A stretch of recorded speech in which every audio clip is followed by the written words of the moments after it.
Hello bachcho, let's read the following question. A proton moving with a constant velocity passes through a region of space without any change in its velocity.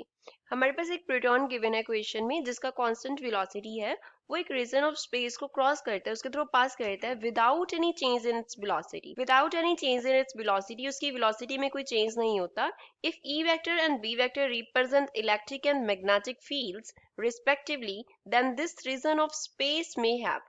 अगर E vector and B vector electric and magnetic fields को represent करते हैं तो space में क्या हो सकता है? First, E is equals to 0 and B is equals to 0. Second, E is equals to 0 but B is not equals to 0. E is not equals to 0 but B is equals to 0. E is not equals to 0 and also B is not equals to 0. तो इनमें से correct statement कौन सी है हमें वो बताना है। First, second and third, second, third and fourth, first, second and fourth, or all? First of all, we will talk about the key concept used in the question. इस question में क्या key concept use हो रहा है? अब वहां पे electric and magnetic field जो है उनका प्रेजेंस है या नहीं है हमें वो बताना है। तो फर्स्ट, अगर इलेक्ट्रिक फील्ड प्रेजेंट होगा तो जो प्रोटॉन है उसके ऊपर क्या एक्ट करेगा? इलेक्ट्रिक फोर्स एक्ट करेगा। सपोज इलेक्ट्रिक फोर्स को हम एफ ई वेक्टर से डिनोट कर लेते हैं तो वो हमारे पास इक्वल होगा E, that is charge of proton, multiply by E vector, that is the electric field. अब यहाँ पे क्यू ले लेते हैं, चार्ज ऑफ प्रोटॉन को हम Q into E vector, that is electric field. Second, अगर मैग्नेटिक फील्ड प्रेजेंट होगा तो क्या एक्ट करेगा? मैग्नेटिक फोर्स एक्ट करेगा। मैग्नेटिक फोर्स एक्ट करेगा तो मैग्नेटिक फोर्स को सपोज एफ एम वेक्टर से डिनोट कर लेते हैं तो ये इक्वल होगा किसके? Q into V vector cross B vector के। तो V vector cross B vector जो है वो हमारे पास वेलोसिटी एंड मैग्नेटिक फील्ड का क्रॉस प्रोडक्ट है। जो Q है वो क्या है? That denotes charge on the proton, E vector and V vector. तो ये तो हमें क्वेश्चन में electric fields and magnetic fields given है। जो वी वेक्टर है वो क्या डिनोट कर रहा है? ये डिनोट करता है वेलोसिटी वेक्टर को, वेलोसिटी वेक्टर। अब इस क्वेश्चन को सॉल्व करते हैं। अब क्वेश्चन में हमें क्या बोला है कि जो प्रोटॉन है उसका वेलोसिटी चेंज नहीं होता। प्रोटॉन के लिए नो चेंज इन वेलोसिटी जो है वो अकर किया। नो चेंज इन वेलोसिटी का कंडीशन कब होगा? जब उसके ऊपर कोई फोर्स एक्ट नहीं करेगा। No force acts on the proton, कोई फोर्स एक्ट नहीं किया। तो इस केस में जब कोई फोर्स एक्ट नहीं करता तो फर्स्ट जो हमारा ऑप्शन है वो देखते हैं। फर्स्ट ऑप्शन में दिया है E vector is equals to 0 है, B vector is equals to 0। Magnetic field and electric field दोनों का हमें मैग्नीट्यूड 0 के इक्वल दिया है। अगर इलेक्ट्रिक फील्ड 0 हो गया तो इसकी वजह से जो इलेक्ट्रिक फोर्स होगा वो क्या हो जाएगा? 0। मैग्नेटिक फील्ड 0 हो गया तो इसकी वजह से मैग्नेटिक फोर्स क्या हो जाएगा? 0। अगर कोई फोर्स एक्ट नहीं कर रहा तो वेलोसिटी में कोई चेंज नहीं होगा। दैट मीन्स फर्स्ट ऑप्शन जो है वो हमारे पास करेक्ट स्टेटमेंट होगा।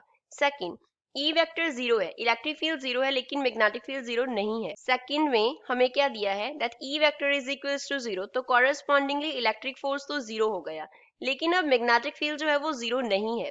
लेट अस सपोज कि इस केस में जो प्रोटॉन का वेलोसिटी वेक्टर है वो क्या है? पैरेलल है मैग्नेटिक फील्ड्स के। ये सिंबल हमारे पास यहाँ पे पैरेलल डायरेक्शन को डिनोट करता है, ये पैरेलल है मैग्नेटिक फील्ड्स के। तो इस केस में मैग्नेटिक फोर्स कितना होगा? मैग्नेटिक फोर्स जो है उसको हम कैसे लिखेंगे? Q इंटू यहाँ पे क्रॉस प्रोडक्ट है तो B इंटू बी, क्रॉस में क्या लिख लिया? साइन थीटा लिख लिया। अब अगर ये दोनों पैरेलल हैं तो इनमें एंगल कितना होगा? 0 डिग्री होगा। एंड साइन 0 डिग्री कितना होता है? साइन 0 डिग्री 0 होता है। Sine 0 degree is equals to 0। तो यहाँ से जो मैग्नेटिक फोर्स है Fm वो क्या हो गया? Q into B into sine of 0 degree, which means इस केस में मैग्नेटिक फील्ड जो है वो भी, मैग्नेटिक फोर्स जो है वो भी क्या हो गया? 0 हो गया। तो अगर इलेक्ट्रिक फील्ड 0 था तो मैग्नेटिक फोर्स, तो जो इलेक्ट्रिक फोर्स था वो 0 था। लेकिन अगर मैग्नेटिक फील्ड जो है वो 0 के इक्वल नहीं है तब भी अगर वेलोसिटी मैग्नेटिक फील्ड के पैरेलल हो गया तो उस पे मैग्नेटिक फोर्स जो होगा वो भी 0 हो जाएगा।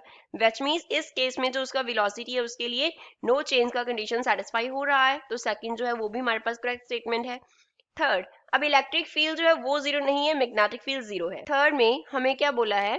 दैट इलेक्ट्रिक फील्ड जो है वो 0 नहीं है लेकिन मैग्नेटिक फील्ड क्या है? 0 है। अगर मैग्नेटिक फील्ड 0 है तो इस केस में मैग्नेटिक फोर्स तो क्या हो गया? 0 हो गया। लेकिन इलेक्ट्रिक फील्ड 0, अगर इलेक्ट्रिक फील्ड 0 नहीं है तो इलेक्ट्रिक फोर्स जो है वो भी 0 नहीं होगा। तो अगर इलेक्ट्रिक फोर्स 0 नहीं होगा तो दैट मीन्स प्रोटॉन के ऊपर क्या करेगा? फोर्स एक्ट करेगा। प्रोटॉन के ऊपर फोर्स एक्ट करेगा, और अगर फोर्स एक्ट करेगा तो उसका जो वेलोसिटी है वो क्या हो जाएगा, चेंज हो जाएगा, वेलोसिटी विल चेंज। और हमें क्या चाहिए कि जो वेलोसिटी है वो सेम रहे, वो चेंज ना हो, दैट मीन्स ये हमारे पास करेक्ट स्टेटमेंट नहीं है। तो थर्ड तो क्या हो गया, रॉन्ग हो गया। Last, E is not equals to 0 and B is not equals to 0। Fourth में क्या बोला है हमें, that E is not equals to 0 and B is not equals to 0। अब ये दोनों जीरो नहीं है, तो E जीरो नहीं है तो सपोज उसकी वजह से इलेक्ट्रिक फोर्स एक्ट किया, क्योंकि वो जीरो नहीं होगा। B जीरो नहीं है तो सपोज हमारा जो कंडीशन था प्रीवियस वो पैरेलल का हमने नहीं लिया, हमने कंसिडर कर लिया कि जो मैग्नेटिक फोर्स है वो भी जीरो नहीं है। तो पॉसिबल है कि ये दोनों क्या हो, परपेंडिकुलर डायरेक्शंस में एक्ट करें।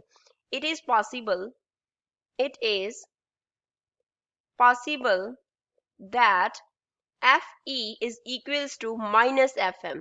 वो क्या हो, इक्वल एंड ऑपोजिट डायरेक्शंस में एक्ट करें, इक्वल हो एंड ऑपोजिट हो। अगर इक्वल एंड ऑपोजिट डायरेक्शन में ये दोनों फोर्सेस एक्ट करेंगी तो दैट मीन्स ये फोर्सेस क्या हो जाएंगी, कैंसिल हो जाएंगी। तो इस केस में जो नेट फोर्स है that could be equals to zero, जो नेट फोर्स है वो क्या हो सकता है, जीरो हो सकता है। विच मीन्स इस केस में जो वेलोसिटी है पार्टिकल का वो क्या रह सकता है, सेम रह सकता है। तो ये भी हमारे पास करेक्ट हो गया। तो फर्स्ट, सेकंड एंड फोर्थ किस में करेक्ट है, ऑप्शन सी में। तो सी इस क्वेश्चन का करेक्ट आंसर है।